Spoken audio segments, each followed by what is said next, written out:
Baik, kita akan lanjutkan pembahasan kita yang kedua tentang esensi dan konsep dalam bekerja. Para peserta diharapkan dapat memahami konsep dasar dalam bekerja. Kemudian, para peserta dapat memahami makna dalam bekerja. Baik, yang pertama, etos kerja yang profesional menurut Sinamo tahun 2005, ia menyatakan bahwa kerja adalah rahmat, kerja adalah amanah, kerja adalah panggilan, kerja adalah aktualisasi, kerja adalah ibadah, kerja adalah seni, kerja adalah kehormatan, kerja adalah panggilan. Kita akan lihat etos kerja dalam pandangan Islam.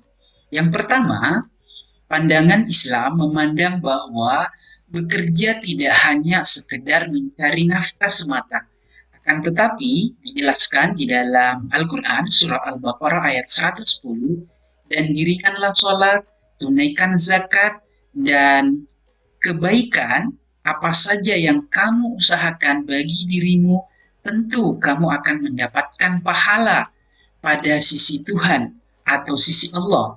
Sesungguhnya Allah Maha mengetahui apa yang kamu kerjakan.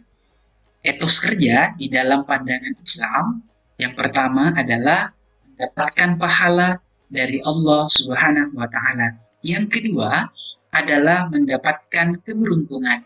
Kita bisa lihat di Quran surah Al-Jumu'ah ayat 10, apabila telah ditunaikan sholat, maka bertebaranlah kamu di muka bumi dan carilah karunia Allah. Dan ingatlah Allah banyak-banyak atau sebanyak-banyaknya supaya kamu beruntung. Ayat ini merupakan bagian daripada motivasi, dan ayat ini juga menunjukkan, mengajarkan, memerintahkan agar senantiasa manusia tetap produktif. Manusia tetap menjadi insan yang produktif.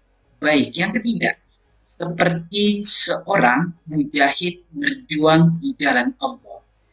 Nah, kita bisa lihat di salah satu riwayat hadis, sesungguhnya Allah mencintai hamba yang bekerja, dan barang siapa bekerja keras untuk keluarganya, maka ia seperti seorang mujahid di jalan Allah Subhanahu wa taala. Betapa mulianya sahabat-sahabat, rekan-rekan, ketika dimaknai bahwa bekerja adalah ibadah, bekerja seperti diibaratkan seperti seorang mujahid. Betapa mulianya Islam memotivasi kita agar senantiasa selalu tetap optimis dan senantiasa bekerja dengan sungguh-sungguh dan istiqomah. Yang keempat, bekerja adalah kewajiban. Mencari rezeki, kata Rasulullah, yang halal adalah wajib sesudah menunaikan yang fardu. Jadi bekerja ini menempatkan pada posisi kedua setelah pelaksanaan ibadah atau hablum minallah. Betapa mulianya ya, betapa mulianya yang namanya bekerja. Dan yang kelima, menjaga kehormatan diri.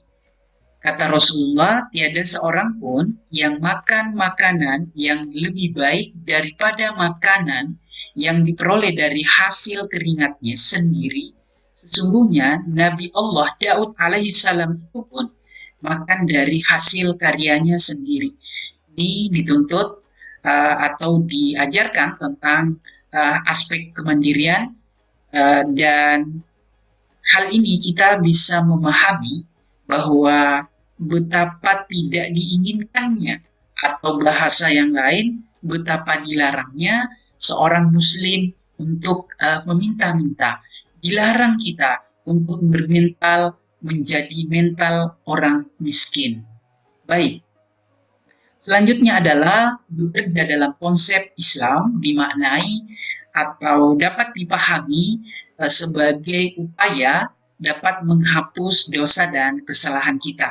Kata Rasulullah yang diriwayatkan oleh Tabrani dan Baihaqi, barang siapa yang di waktu sorenya merasakan kelelahan karena bekerja, berkarya dengan tangannya sendiri, maka di waktu sore itu pula lah ia terampuni dosa-dosa. Semoga materi ini memberi manfaat dan kita jumpa lagi pada bahasan berikutnya.